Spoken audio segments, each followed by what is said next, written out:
ভারতের বিখ্যাত আজমির শরীফের নিচে মন্দির আছে এমন দাবি তুলে এবার আদালতে পিটিশন দায়ের করেছেন হিন্দুত্ববাদী সংগঠন হিন্দু সেনা।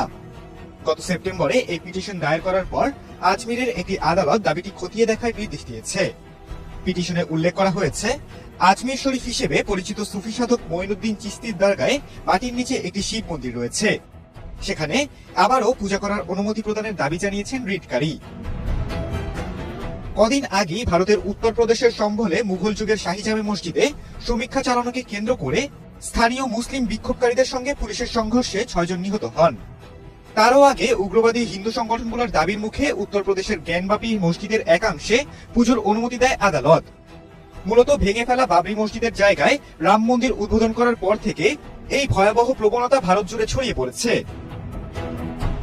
এলো ভিশন মুশকিল আসান অফার, যে কোনো ব্র্যান্ডের পুরনো ফ্রিজ নিয়ে চলে আসুন ভিশন শোরুমে আর নিয়ে যান নতুন ভিশন ফ্রিজ 20% পর্যন্ত ছাড়। পিটিশনারদের আইনজীবী যোগেশ শিরোজা সংবাদ মাধ্যমকে জানিয়েছেন, দেওয়ানি বিচারক মনমোহন চান্দেল এ ব্যাপারে আজমির দরগা কমিটি, সংখ্যালঘু মন্ত্রণালয় ও ভারতীয় ভূতত্ত্ব জরিপ সংস্থার নয়াদিল্লি অফিসকে নোটিশ পাঠিয়েছেন।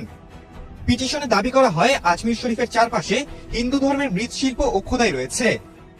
এই মামলাটিও মূলত উত্তরপ্রদেশের জ্ঞানবাপী মসজিদের মামলার মতোই, যেখানে মসজিদটি একটি ধ্বংসপ্রাপ্ত মন্দিরের ওপর নির্মিত দাবি করা হয়।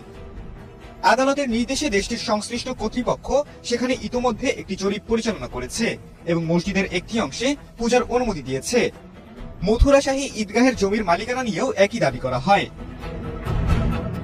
আজমিরের পিটিশন নিয়ে উগ্রবাদী শিবসেনার প্রধান নেতা বিষ্ণুগুপ্ত বলেন, তাদের দাবি আজমির শরীফকে সংকটমোচন মহাদেব মন্দির হিসেবে ঘোষণা দেওয়ার পাশাপাশি যদি দরগার কোনো ধরনের রেজিস্ট্রেশন থাকে তবে সেটি বাতিল করতে হবে।